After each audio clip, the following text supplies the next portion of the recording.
Welcome back to Daily Spark, your 5-minute gateway to enhancing your human advantage in an AI world. I'm Dr. Sabba Quidwai, and I'm here to guide you through the art of design thinking, a path to unlocking your deepest potential. Today's focus is learning to learn again. It's about rediscovering that innate curiosity that once drove us as children in a world that is rapidly changing.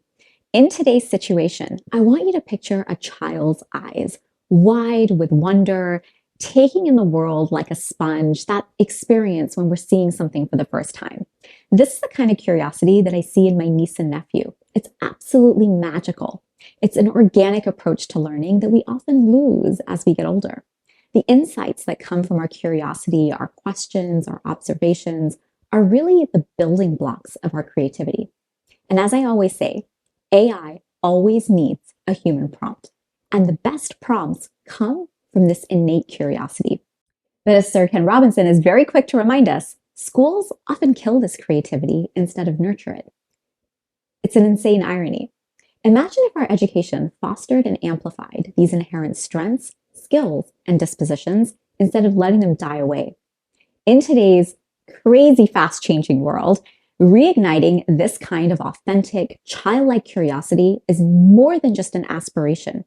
It's a necessity if we are going to have a human advantage in a world with AI. And while that might sound great to you, here's where we hit a roadblock. Many of us are actually trapped within the own constraints that we have internalized over the many years of being told how we have to learn, what we have to learn, and even being told how we need to express and show that learning.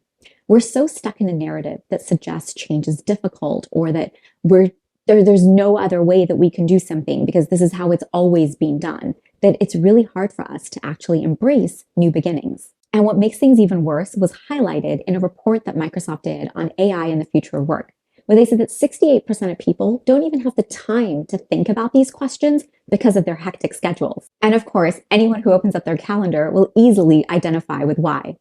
This mindset of not feeling like we can be proactive and influence change, along with this lifestyle of hectic back-to-back meetings, really creates barriers that prevent us from exploring the unknown and reaching our full potential. Simply put, we struggle to overcome how things are because we've been told to always accept them, and then we make no time to think otherwise. So our aspiration today in these 5 minutes is to begin thinking about how do we break free from these self-imposed limitations and outdated instructions. It's about rediscovering the joy and wonder of learning, not just for children, but for adults as well. So today, I want us to challenge this narrative that we tell ourselves about why things can't be done. Our aspiration is to rekindle the joy and wonder of learning, not just for children, but for adults as well. I want you to picture yourself starting every single day with a fresh perspective, where every single moment is an opportunity to learn something new, free from any kind of previous setbacks or any preconceived ideas that you have.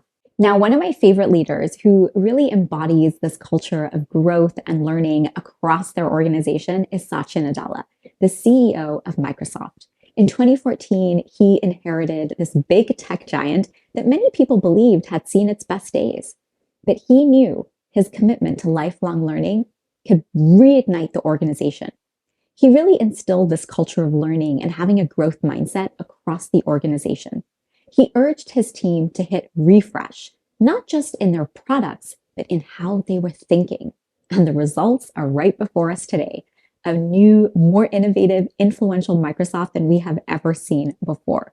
And now we're able to watch them reap the rewards of what happens when we hit refresh, not just on the things we're creating, but on how we think as well. This story is really a reminder of how continuous learning, having that growth mindset, but also the humility to be a student at heart can transform not just you as an individual, but your entire organization. And in today's world where it feels like change is the only constant, being able to have this ethos of perpetual lifelong learning is not just beneficial, it's essential. And this becomes really important because as we see AI technologies accelerate the way they do, allowing us to really connect with what makes us human is the only thing that's going to give us an advantage in today's world. So as we close today's episode, my hope is that you feel a spark, an urge to step beyond the known.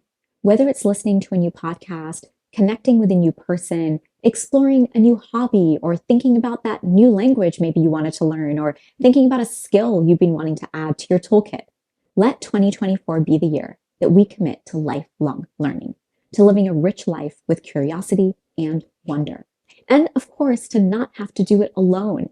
One of the best things about learning in today's world is we can create this incredible network of people where just by scrolling a feed, which so often gets this negative connotation, but when you're scrolling a feed and it's people who are in your trusted network that you're learning from, getting ideas from, those really become sparks of inspiration. I know they have been for me, that allow you to go back to your personal life, your professional life, with a renewed sense of energy about what's possible and what you can do. So to get started, here is your daily spark scenario for introspection and for action.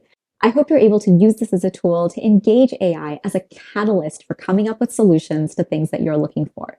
So in today's situation, I want you to identify an area in your life where you're kind of looking to learn something new. Maybe it's knowledge, maybe it's a skill.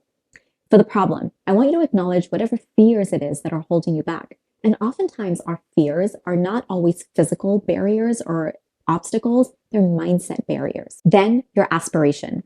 What does life look like once you have this new knowledge or this new skill? How does it feel? I want you to imagine the fulfillment and the growth that comes at the end of that path once you begin taking those steps on that journey. And then, of course, go ahead and ask AI how it can give you 4 steps to get started. And because you all know I'm a big fan of atomic habits, we're going to ask AI to create a plan for us for how we could learn this skill over the next 30 days by dedicating no more than 15 minutes a day for 3 days a week. As always, you can find the prompt template in the show notes ready for you to cut and paste as you fill in the blanks with your own personal reflection. I hope this exercise is a step towards really reawakening that innate capacity for wonder, for learning, for curiosity, but also for taking action. In a world with AI, our unique human advantage will always come from our curiosity and the insights that we get. If this episode sparked a new idea, approach, or question for you, I would love to hear about it. Share your story and your thoughts with me via email, social media, send me a voice message, however you like, and your experiences could be featured in our weekly reflection episode where we hear stories that have sparked our community.